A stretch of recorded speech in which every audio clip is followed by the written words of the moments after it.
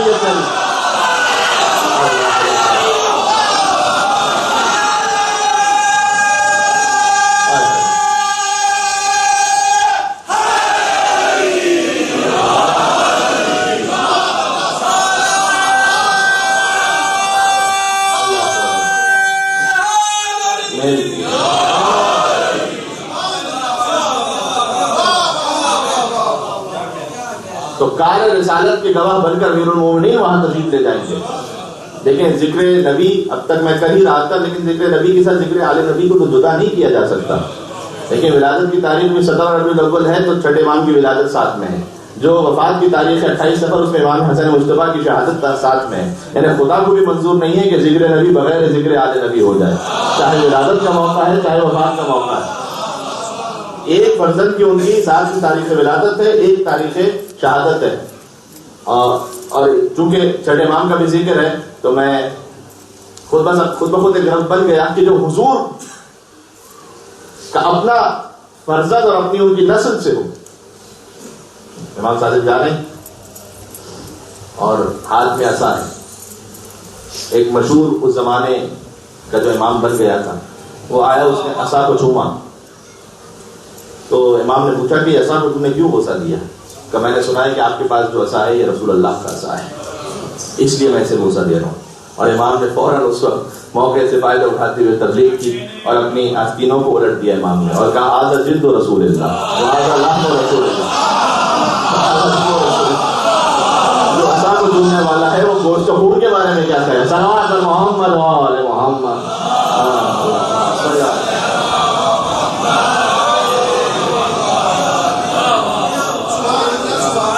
دیکھیں، اور یہاں خود بخود بات یہی ہے کہ چونکہ یہ ایک ہی نور ہے، لہذا جب یہاں سے بات شروع کیجیے تو خود بخود بات وہاں تک پہنچتی ہے۔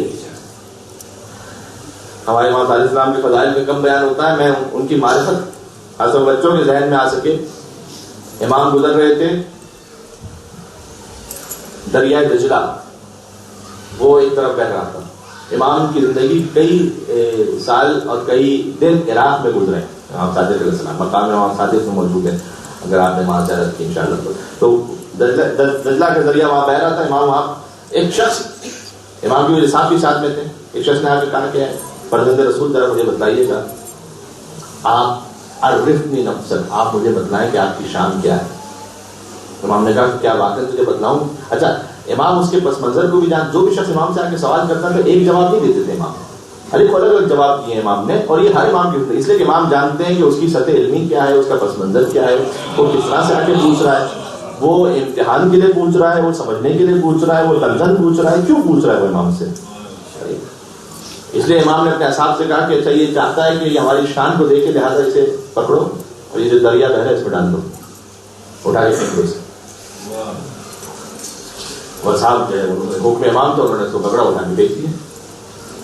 اچھا وہ ظاہر ہے کہ پھر کچھ تیرتا ہوا باہر آ گیا، وہ یتعجب من فعل الامام، اور امام کی فعل پہ بڑا تعجب کرنے لگا.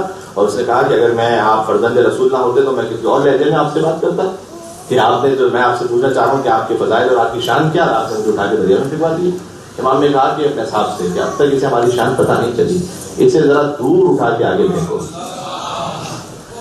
اچھا انہوں نے پھر اسے پکڑا، ہاتھ سے لے کر کے پھر اٹھا کے پھینک دیا. اس لیے میں نے کہا کہ امام کسی کے پس منظر بیک گراؤنڈ کو جانتے ہوئے وہ بات کر رہے ہوتے ہیں.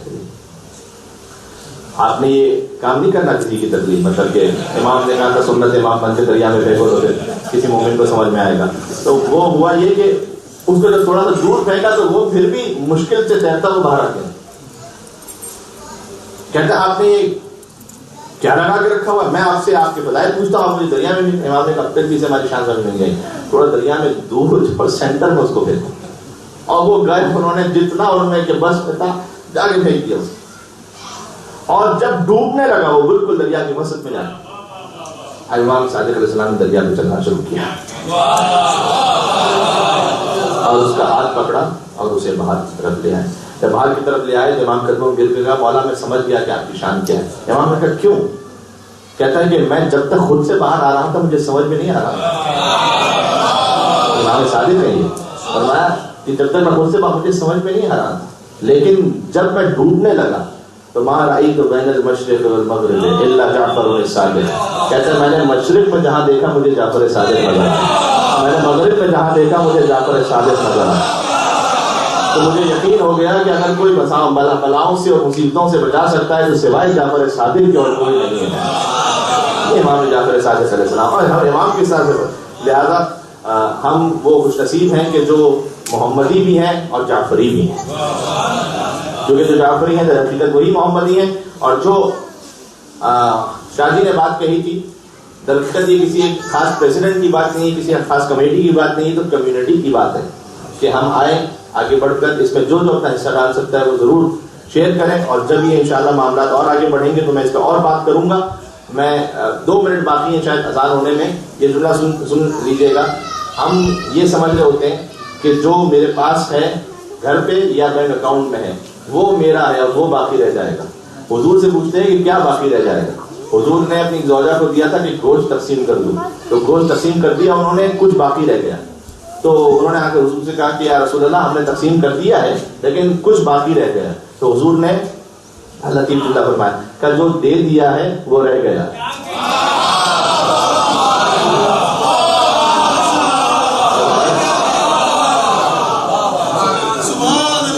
جو دے دیا ہے نا اللہ کی راہ میں وہ رہ گیا، باقی تو یہ سب ختم ہونے والا ہے. جو وہاں ما عندکم، یہ سورہ نحل کی آیت ہے، ما عندکم ينفد وما عند اللہ باق. جو کچھ تمہارے پاس ہے وہ ختم ہو جائے گا، جو اللہ کے پاس ہے وہ باقی رہ جائے گا. تو جو کچھ میرے پاس ہے وہ ایک دن ختم ہو جانے والا ہے، آگے دے دیا اللہ کی خدمت میں، تو جو اللہ کے پاس ہے وہ باقی رہ جانے والا ہے. توصیف محمد کی ہو، تحریر کہاں تک؟ ناچیز کا ادراک تو پہنچا ہے یہاں تک کہ جبریل کے پر چلنے کا امکان ہے جہاں تک، نالین محمد کی رسائی ہے وہاں تک. نالین محمد کی رسائی ہے وہاں تک. اب اس سے جو آگے ہے وہ پردے میں نہا. پردے کے پیچھے کون ہے تو جانتے ہیں نا بھائی، جس سے جو آگے ہے وہ پردے میں نہا ہے. بازو ہے محمد کا تو حیدر کی زبان ہے. اللہ اکبر. مل کے سلوات بھیجیں محمد وعلی محمد صلی اللہ علیہ محمد. برحمتك يا أرحم الراحمين وصلى الله على محمد وآله الطاهرين.